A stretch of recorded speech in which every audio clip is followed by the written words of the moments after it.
মানবদেহের সবচেয়ে বড় এবং সবচেয়ে ভারী অঙ্গ কোনটি জানেন? সেটি হলো আমাদের ত্বক বা চামড়া। একজন পূর্ণবয়স্ক মানুষের ত্বক যদি সমতলে বিছিয়ে দেওয়া হয় তবে তা প্রায় 20 বর্গফুট জায়গা দখল করবে।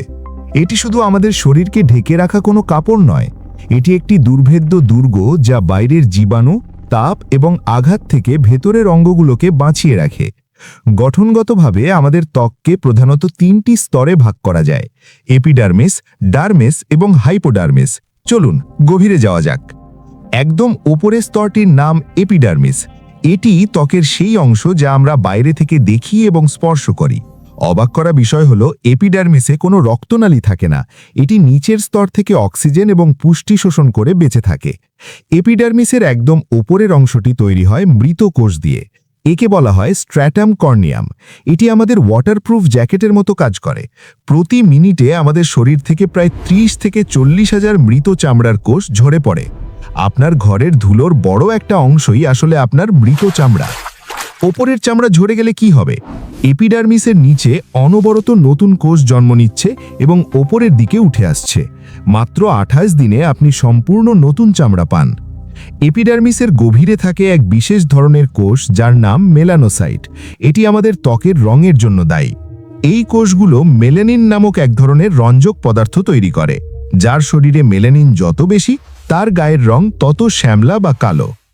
মেলানিন আসলে আমাদের প্রাকৃতিক সানস্ক্রিন। এটি সূর্যের ক্ষতিকর আল্ট্রাভায়োলেট রশ্মি শুষে নেয় এবং স্কিন ক্যান্সার থেকে আমাদের বাঁচায়। এপিডার্মিসের ঠিক নিচেই থাকে ত্বকের দ্বিতীয় এবং সবচেয়ে গুরুত্বপূর্ণ স্তর, ডার্মিস। একে ত্বকের পাওয়ার হাউস বলা হয়। এটি ওপরের স্তরের চেয়ে 10 থেকে 40 গুণ বেশি মোটা এবং জটিল। এখানেই ত্বকের আসল কাজগুলো হয়।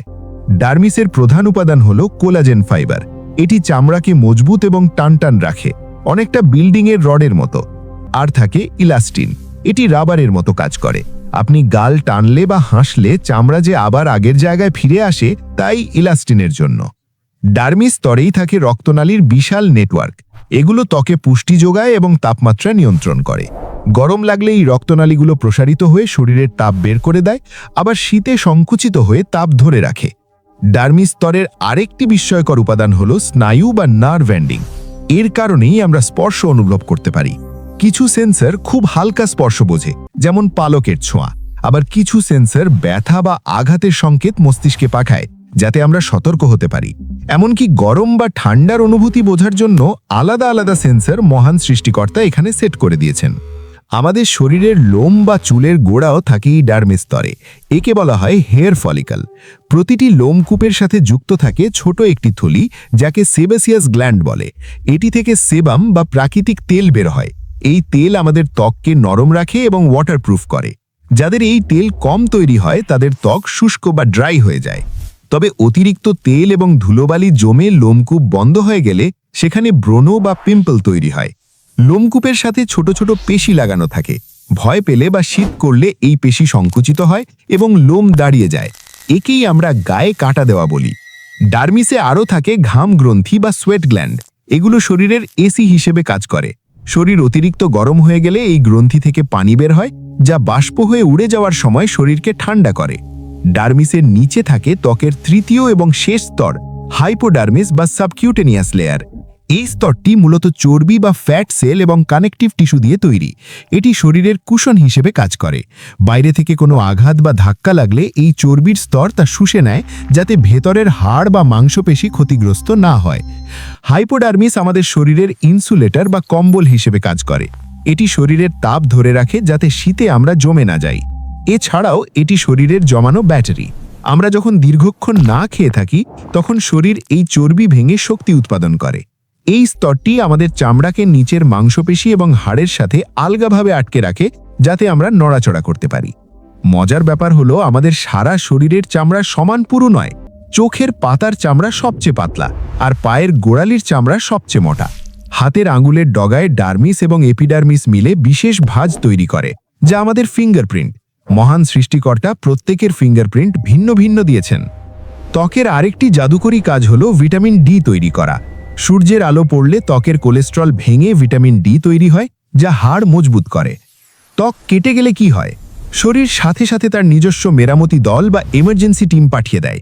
প্রথমে রক্ত জমাট বেঁধে রক্ত পড়া বন্ধ করে এবং একটি স্ক্যাব বা মামড়ি তৈরি করে যা প্রাকৃতিক ব্যান্ডেজ হিসেবে কাজ করে। এরপর ডার্মিসের কোষগুলো নতুন কোলাজেন তৈরি করে কাটা জায়গাটি জোড়া লাগাতে শুরু করে। কিন্তু নতুন তৈরি হওয়া চামড়া আগের মতো নিখুঁত হয় না, একটু শক্ত হয়। একেই আমরা কাটা দাগ বা স্কার বলি। বয়স বাড়ার সাথে সাথে আমাদের ত্বকে পরিবর্তন আসে। আমরা বলি চামড়া কুঁচকে গেছে বা রিঙ্কেল পড়েছে। কেন এমন হয়? কারণ বয়সের সাথে ডার্মিসে কোলাজেন এবং ইলাস্টিন উৎপাদন কমে যায়, ফলে চামড়া তার টানটান ভাব হারিয়ে ফেলে এবং ঝুলে পড়ে। এছাড়াও নিচের হাইপোডার্মিস স্তরের চর্বি কমে যাওয়ার কারণে ত্বক ভলিউম হারায় এবং ভাঁজ পড়ে। সূর্যের আলো ত্বকের সবচেয়ে বড় শত্রু। অতিরিক্ত রোদ কোলাজেন ফাইবারগুলোকে ভেঙে দেয় এবং অকালে চামড়া বুড়িয়ে দেয়। ত্বক ভালো রাখার প্রধান শর্ত হলো পানি। পর্যাপ্ত পানি পান করলে ডার্মিস সজীব থাকে এবং ত্বক উজ্জ্বল দেখায়। পৃথিবীর মানুষের গায়ের রং ভিন্ন ভিন্ন হওয়ার কারণ শুধুই মেলানিন। এটি মূলত ভৌগোলিক অবস্থানের উপর ভিত্তি করে অভিযোজিত হয়েছে। আমাদের ত্বকের ওপর কোটি কোটি ভালো ব্যাকটেরিয়া বাস করে। একে স্কিন মাইক্রোবায়োম বলে। এরা খারাপ জীবাণুকে আক্রমণ করতে দেয় না। শরীর খুব দ্রুত মোটাতাজা হলে বা বাড়লে ডার্মিস ফেটে যায়। একেই আমরা স্ট্রেচ মার্ক বলি। ট্যাটু বা উল্কু কেন স্থায়ী হয় জানেন? কারণ ট্যাটুর কালি এপিডার্মিস ভেদ করে ডার্মিসে ঢুকিয়ে দেওয়া হয়, যা ঝরে পড়ে না। ধূমপান ত্বকের রক্তনালী সরু করে দেয়, ফলে ত্বক অক্সিজেন পায় না এবং দ্রুত বুড়িয়ে যায়। ঘুমের সময় শরীরে গ্রোথ হরমোন নিঃসরণ বাড়ে, যা ত্বকের কোলাজেন মেরামত করে। তাই সুন্দর ত্বকের জন্য ভালো ঘুম জরুরি। নিয়মিত ত্বক পরিষ্কার রাখা জরুরি, যাতে লোমকূপগুলো শ্বাস নিতে পারে। তাহলে সংক্ষেপে, এপিডার্মিস আমাদের সুরক্ষা দেওয়াল, ডার্মিস আমাদের সেন্সর এবং পাওয়ার হাউস, আর হাইপোডার্মিস আমাদের কুশন এবং ইনসুলেটর। মহান সৃষ্টিকর্তা আমাদের শরীরের এই আবরণটিকে কত নিখুঁত ইঞ্জিনিয়ারিং দিয়ে তৈরি করেছেন তা সত্যিই বিস্ময়কর। এটি এমন এক বর্ম যা নিজে আঘাত সয়ে নিয়ে ভেতরের কোমল অঙ্গগুলোকে নিরাপদে রাখে। মানবদেহের এই অদ্ভুত বিজ্ঞান জেনে ভালো লাগলে ভিডিওটিতে একটি লাইক দিন। আর আপনার ত্বকের ধরন কেমন, অয়েলি না ড্রাই, কমেন্টে আমাদের জানাতে পারেন। বিজ্ঞান এবং স্বাস্থ্য বিষয়ক এমন আরও ইনডেপথ ভিডিও পেতে আমাদের চ্যানেলটি সাবস্ক্রাইব করে বেল আইকনটি ক্লিক করুন। এপিডার্মিসের কোষগুলোকে কেরাটিনোসাইট বলা হয়, কারণ এতে কেরাটিন নামক কঠিন প্রোটিন থাকে, যা নখ এবং চুলেও পাওয়া যায়। এপিডার্মিসে ল্যাঙ্গারহ্যান্ডস নামে বিশেষ ইমিউন সেল থাকে। ত্বক ভেদ করে কোনো জীবাণু ঢুকলে এরা সবার আগে আক্রমণ করে। এপিডার্মিস এবং ডার্মিসের মাঝখানে খুব পাতলা একটা আঠালো স্তর থাকে, যাকে বেসমেন্ট মেমব্রেন বলে। এটি দুই স্তরকে আটকে রাখে। অনেক সময় জুতোয় ঘষা লাগলে এই দুই স্তর আলাদা হয়ে যায় এবং মাঝখানে পানি জমে। একেই আমরা ফোস্কা বা ব্লিস্টার বলি। আমাদের ত্বকে বিভিন্ন ধরনের কোলাজেন থাকে। শিশুদের ত্বকে এক ধরনের কোলাজেন থাকে যা খুব নরম, আর বড়দের ত্বকে থাকে শক্ত কোলাজেন। কোলাজেন তৈরির জন্য ভিটামিন সি অপরিহার্য। ভিটামিন সি এর অভাব হলে ত্বক ফেটে যায় এবং মাড়ি দিয়ে রক্ত পড়ে, স্কারভি। আমাদের ত্বকের উপরিভাগ কিছুটা অ্যাসিডিক, পিএইচ 5.5। এই অ্যাসিডিক পরিবেশ ব্যাকটেরিয়া বংশবৃদ্ধিতে বাধা দেয়। সাবান ব্যবহার করলে এটি সাময়িক নষ্ট হতে পারে। ঘাম আসলে 99% পানি এবং কিছু লবণ এবং বর্জ্য পদার্থ। ঘামের নিজস্ব কোনো গন্ধ নেই, ব্যাকটেরিয়া মিশলে গন্ধ হয়। বগলে এক বিশেষ ধরনের ঘাম গ্রন্থি অ্যাপোক্রাইন থাকে, যা মানসিক চাপ বা হরমোনের কারণে ঘাম তৈরি করে। আমাদের হাতের নখও আসলে ত্বকেরই একটি রূপান্তরিত রূপ।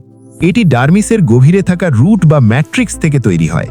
অনেক সময় হাইপোডার্মিসের চর্বি উপরের দিকে চাপ দেয় এবং চামড়া এবড়ো খেবড়ো দেখায়। একে সেলুলাইট বলে। ত্বক কিছু কিছু ওষুধ শোষণ করতে পারে, যেমন ব্যথার মলম বা নিকোটিন প্যাচ।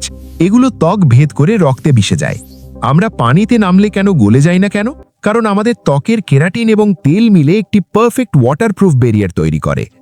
অনেকক্ষণ পানিতে থাকলে আঙুল কুঁচকে যায় কেন?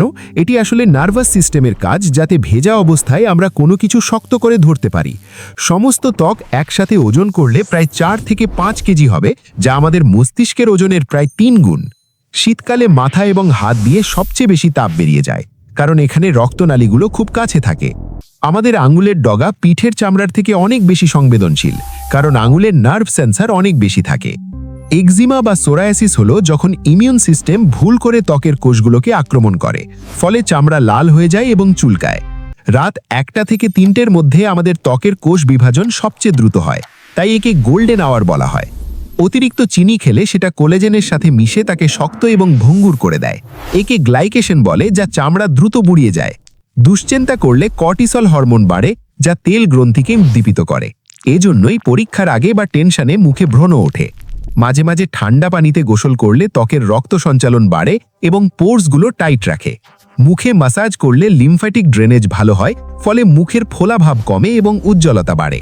গাজর, টমেটো এবং বাদাম ত্বকের উজ্জ্বলতার জন্য সুপারফুড। এগুলো ভেতর থেকে ত্বককে গ্লো করতে সাহায্য করে। তাই পরের বার যখন আয়নায় নিজের মুখ দেখবেন, মনে করবেন এর নিচেই চলছে এক বিশাল কর্মযজ্ঞ।